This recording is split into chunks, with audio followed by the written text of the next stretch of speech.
එක්ක දේශපාලනික වශයෙන් පලි ගන්න. එක්ක මඩ ගහනවා. දැන් පහුගිය කාලේ අපේ යහපාල ආණ්ඩුව කාලෙත් එහෙමයි මේ ආණ්ඩුව කාලෙත් එහෙමයි. මේ දෙකේ මට නම් ලොකු වෙනසක් පේන්නේ නැහැ.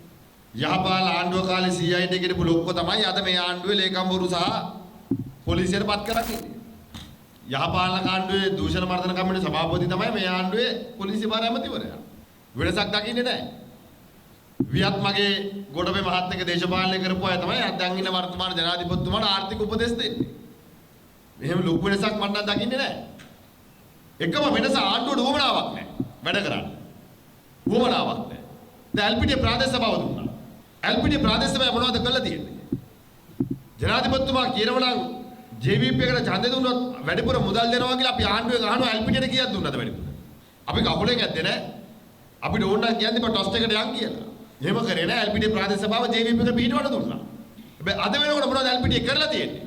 ආණ්ඩුවට වැඩ බැරි වෙනකොට ඒක වහ ගන්න නැවත වතාවක් මර්ධනයේ දේශපාලනික වශයෙන් පරිවර්තනය කරනවා. අපි අපේක්ෂකෙක්ව පහුගිය දිනක ඝාතනය කළා. ගෙදරට ගිහලා ළමයි ඉස්සරහ. දැන් මේ ජාතික ආරක්ෂාව ගැන බංකුවේ වාඩි කරලා අපිට ලෙක්චර්ස් දෙන්න ආපු අය. අපිට උපදෙස් දෙන්න ආපු අය. දරුත් මම චාමර සම්පත් මණ්ඩිතුමාත් බලලා ආවේ බන්ධනාගාරේ. කොළඹ උසාවියේ නඩු දානවා. බ්‍රයිබරික අල්ලාසා දූෂණකින් අපහම් වෙනකොට CID එකට දාලා ඒ නඩුවටම ආයෙ රිමාන්ඩ් කරනවා. එකම චෝදනාවට උසාවි ආයතන දෙකකින් බන්ධනාගාරගත කරනවා. අර කිව්වනේ පාර්ලිමේන්තුවේ වැඩිපුර කෑ ගැහුවම වැඩිපුර නඩු වැටෙනවා කියලා. එහෙමද නඩු වැටි? අපිට ප්‍රශ්නයක් නෑ අපව රිමාන්ඩ් කරා කියලා අපි ඒක මාලිමාවේ නැත්නම් JVP එකේ සහෝදරයන්ට සතුටක් ඇති වෙනවා නම් අනේ පොඩි සතුටක් ඇති කරගන්න මොකද අඩු ගානේ. මේ මිනිස්සු සතුට වෙනවනේ මේ ආණ්ඩුවේ. දැන් මේ මිනිස්සුත් අසතුටෙන් ඉන්නේ. ඇයි මේ ආණ්ඩුව බොරු කියලා? උගන්ඩාවේ සල්ලි ගේන්න විදියක් නැහැ. උගන්ඩාවේ සල්ලි ගේන්න ඕනේ, බකින්ගම් මාලිගාව ගේන්න ඕනේ, ලැම්බෝගිනි 18 ගේන්න ඕනේ. ඩුබායි වල මගේ හෝටලේ ගන්න ඕනේ ආණ්ඩුවට. ඒව ගත්තේ නැත්නම් JVP කට්ටිය මානසික වැටෙනවා. රාත්තරන් අස්පයා මේව ගේන්න ඕනේ. මොකද ඒව විශ්වාස කරලා ජාතිය දුන්නේ. නේ?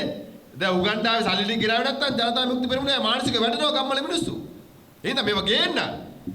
අපි ජනාධිපතිතුමාගේ මං ඉල්ලනවා මගේ සල්ලි ටික ගේන්න. ඒක ගෙනාව IMF එක අරම පස්සේ දුවන්න ඕනේ නැහැ. දැන් පනතකුත් සම්මත කරගත්තානේ. දේපොළ පවර ගන්න. දැන් මගේ ඩුබායි වල තියෙන හෝටලේ පවර ගන්න මැරියට් හෝටලේ. ඒ කාලේ එහෙමනේ කිව්වේ. ඒ කාලේ එහෙමයි කිව්වේ. ඡන්දේ කාලේ උඩ පැන කිව්වා. දැන් අපි සහයෝගය දෙනවා. මං දිවුරු ප්‍රකාශිකුත් ඕනනම් දෙන්න. මේ හෝටලේ මගේ නම් මේක ආණ්ඩුවට දෙන්නේ කියලා.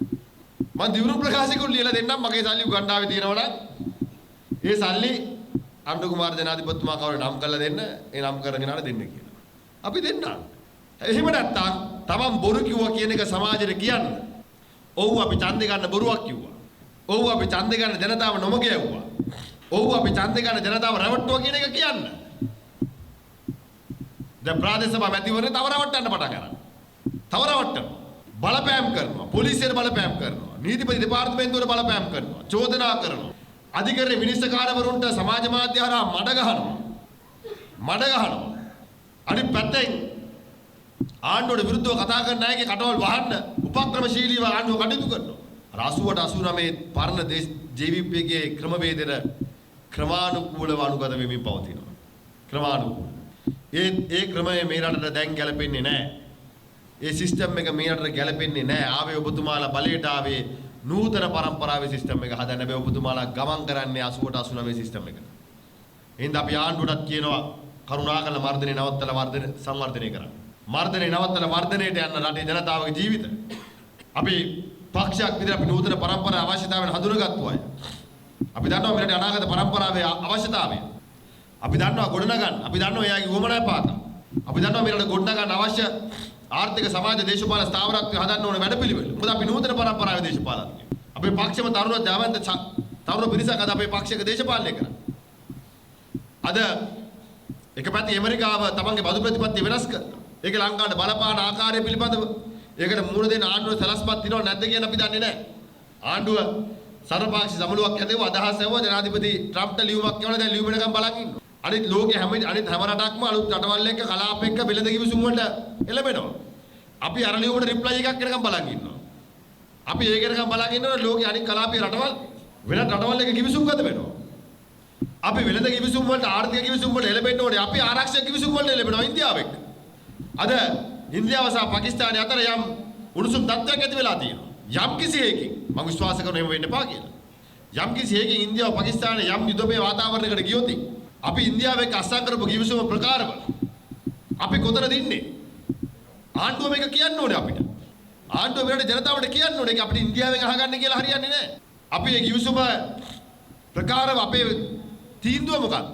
අපි හිටගන්නේ කොතනද? මොකද අපි හැමදාම මේ කලාපීය සාමයට පෙනී හිටපු අය. අපි අදටත් විශ්වාස කරන ඉන්දියාව වගේ රටක් චීනය වගේ රටවල් එක්ක ගනුදෙනු කරන්න ඕනේ. පාකිස්තාන එක්ක ගනුදෙනු කරන්න ඕනේ. ආර්ථික වශයෙන් සම්බන්ධතා ගොඩනගා ගන්න ඕනේ. මේ කලාපයේ සාමයේ මත තමයි අපේ රටේ ආර්ථිකය ස්ථාවර වෙන්නේ. ඉන්දියාවේ සංචාරකයෝ ශ්‍රී ලංකාවේ සංචාරකයන්ගේ 120ක් ඉන්දියාවේ. අපිට දෙමෙත් වෙළඳපොළක් තියෙන ඉන්දියාව තුල. ආයෝජකයෝ ලංකාවට වෙන ප්‍රමුඛතම ආයෝජකයෝ ඉන්දියාවේ. කලාපයේ අස්ථාවර වුණොත් මේ ආයෝජකයෝ සංචාරක ව්‍යාපාරය අපිට අහිමි වෙන්න පුළුවන්. හැබැයි ඒ අතරේ අපි රටට නොකිය ඡන්දදායකයන්ට නොකිය රටේ මිනිස්සුන්ට නොකිය ආරක්ෂක කිවිසුම් වලට එළඹුණා. ඒ කලාපීය සාමයේ බලාපොරොත්තු වෙච්ච ලංකාව කොතනද අපි හිටගන්නේ? ආණ්ඩුවට මේ පිළිබඳව වමනාවක් සැදනුවක් නැහැ. අවශ්‍යතාවයක් නැහැ. මාධ්‍යවේදී සහෝදරයෙක් ඇහුවම කිව්වා ඉන්දියාවයි කිව්වා ඉන්දියාවෙන් අහන්න දු කියන්න බෑ කිව්වා. හරිම නම් ආණ්ඩුව ඉන්දියාවට කියන තිබ්බ ලංකාවේ මිනිස්සුන්ගෙන් අහන්න දු මට අස්සම් කරන්න බෑ කියලා. ඡන්දෙ දුන්නේ අපේ අය. මේ රටේ ජනතාව, ඉන්දියන් ජනතාව නෙවෙයි. ආණ්ඩුව හිතන් ඉන්නවා ඉන්දියාවේ ප්‍රාන්තයක් කියලා අපි.